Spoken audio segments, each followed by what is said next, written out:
Alright, so it's been some time since we made some videos, but we gotta talk about all of these movies coming out of Venice because it seems that most of these movies are definitely going to be contenders for the Oscars next year when it comes to Best Picture and just all around awards. So before we get any further into that, I want to ask you to go ahead and subscribe to the channel. We are on the road to 30,000 subscribers, less than 2,000 to go for that. We will be announcing a giveaway winner tomorrow. We've been prolonging this for a little bit, but we have reached already our 20,000 goal, so we will be announcing a winner tomorrow, so stay tuned for those videos. We've been uploading some shorts about some of these films, though, that have been coming out of Venice, and let's talk a little bit more about what exactly the praise they're getting. So first and foremost, let's talk about my most anticipated one going into the festival, and that was The Killer, which was David Fincher's latest film with Michael Fassbender, which is based on a comic book series of the same name. This is going to go for a theatrical run. It's going to be limited, kind of like Glass Onion, because it's going to go on Netflix right after that. So we are definitely going to try and catch this in theaters if we can.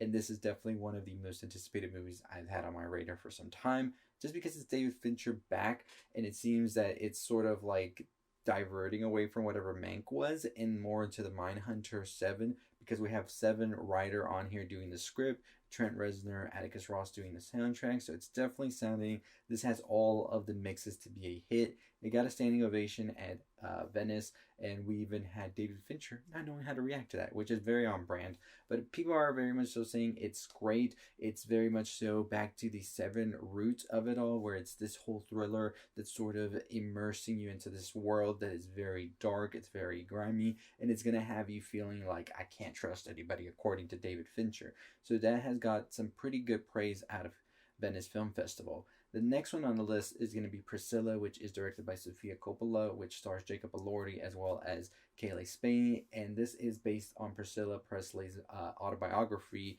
Elvis and Me.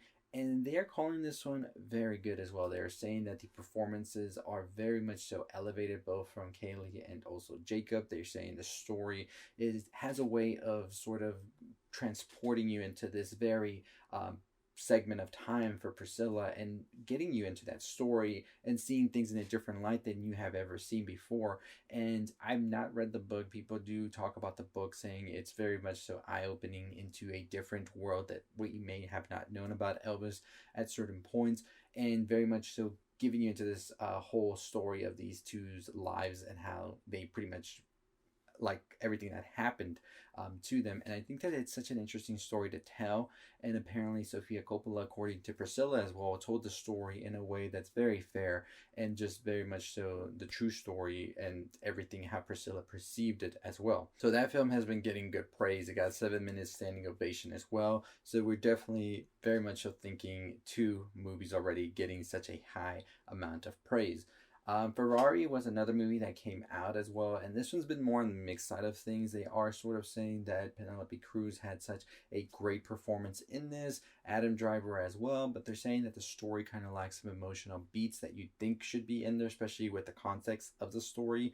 But they are saying that at the end of the day, it kind of does play out and balances itself out. Some people are calling out the Italian accent sort of being a little bit off-putting and very much so take you out of certain scenes. And this is the second time that Adam Driver has gone on to play an Italian man, so I'm not too entirely sure what the whole thing there is. It's a subgenre of itself, isn't it? But it's a little bit more mixed, so we're still a little bit hesitant about that one. That one's coming out on Christmas Day from Neon, so we'll see how that one does play out once it does releases. Maestro from Bradley Cooper with Carey Mulligan is getting some praise as well. That one premiered at Venice as well, and it's being said that this might be Bradley Cooper showcasing that he can do more than just one great movie, which of course he did A Star is Born, and they're calling out the performances for being great as well. So we'll definitely keep a lookout on Maestro once it does get more. I thought the first trailer was great, and I'm very excited about what exactly is going to be showcased here. It doesn't have as long as a runtime as I was expecting it to have either,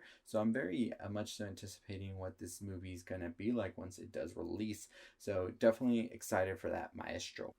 And I think my most anticipated film from Venice now has to definitely be Yorgos Lanthimos and Emma Stone's new film, Poor Things, which is just getting a huge amount of praise. People are even saying this one's definitely going to be Best Picture contender for sure, if not the Best Picture winner. They're saying Emma Stone's going to be definitely nominated for Best Actress, and we've been seeing a lot of discourse back and forth, which I do want to get to in a whole other video talking about some certain scenes that are in this movie and just a big discourse in general that's been had in the past couple of years about film and certain scenes.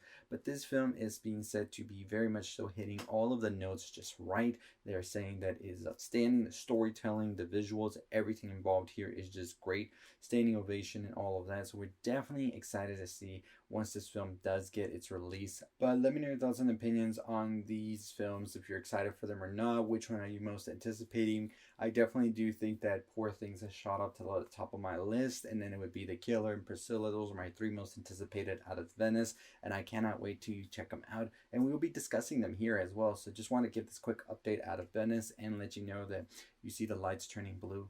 Let's turn it all the way blue. It's a little bit spookier. We're definitely going to be having some more spookier type videos as we are into the fall season. And I always wanted to do like a whole month of sorts like that, but let's maybe make it a little longer. So we're going to be having some special episodes where we talk more about spooky movies. And I thought what better movie to start off with than we just got the trailer for The Exorcist. So we'll be revisiting The Exorcist 1973 version, and we will be talking about it in depth, going over it, the themes and all of that. Maybe make it a 3-part series of sorts, like talking about the ending, talking about the movie itself, and all the themes explored throughout in a review. I think I'm going to do that every week, maybe for a horror movie that I think is just very important to me. So definitely stay tuned for that series to come.